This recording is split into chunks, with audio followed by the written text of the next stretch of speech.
Tara guys, mag-harvesting. Ready nang. Ang nga tawag dyan? Lanzones! Yay! Ayan na siya. Umakit siya sa hagdan. Umawa ka lang mabuti. Ayun. Wow naman. Fresh na fresh yan. Tikman natin. Nalaglag. Sayang. Ang ganda. Bigay mo sa akin. Ito lang muna, tikman natin. May green pa siya. Lalaki pa yan, sayang. Oh, lalaki pa to? Weh, hinog na eh. Ay, nisa oh. Nalaglag. Tikman muna natin kung gaano siya katamis. Kanina nanguha kami ng bayabas. Ngayon, ito naman lanzones. Ayan. Tikman natin. Masarap naman mag-harvest. Mag-harvest ng kala mo dami, no? Pero, wow!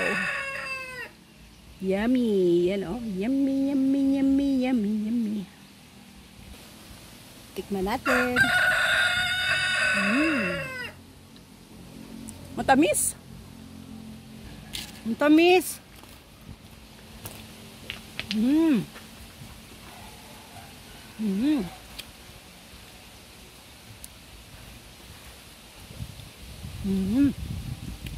Fresh. Fresh pampuno.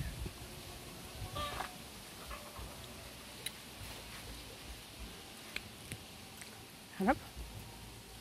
Bigyan natin si mama. Paborito niya to eh. How is it? Sarap.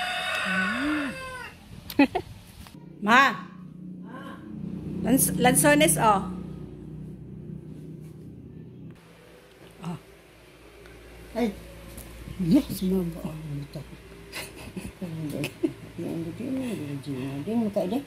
Diyan sa puno.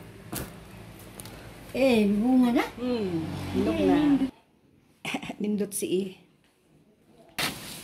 Nagulat. Nagulat si mama. Gawag ko naman siya. Ayan, next year, sprayhan natin yan para mas maraming bunga. Ang tamis. Hindi, matamis talaga. Okay. Ayan, hindi pa namin inubos. Marami pa yun, oh. Ayun, oh. Ayun, saan na ba? Hindi ko makita. Ayan, tapos ayan. Ayan. Nung nakaraan may bunga na yun, may hinog na yun. Baka inunahan kami ng mga ibon. Sila babanda yun.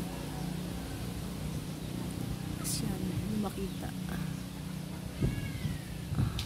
Okay, ayan na. Next year na lang ulit. Hindi, pag nahinog. Pag nahinog, kakainin natin yan. Ayun, ayan siya. Marami, tas meron pa dun sa taas. Taas na taas eh. Hirap kaya kunin. Paano kaya makukuha? Abangan! Bye-bye! Bye-bye! Bye-bye! Bye!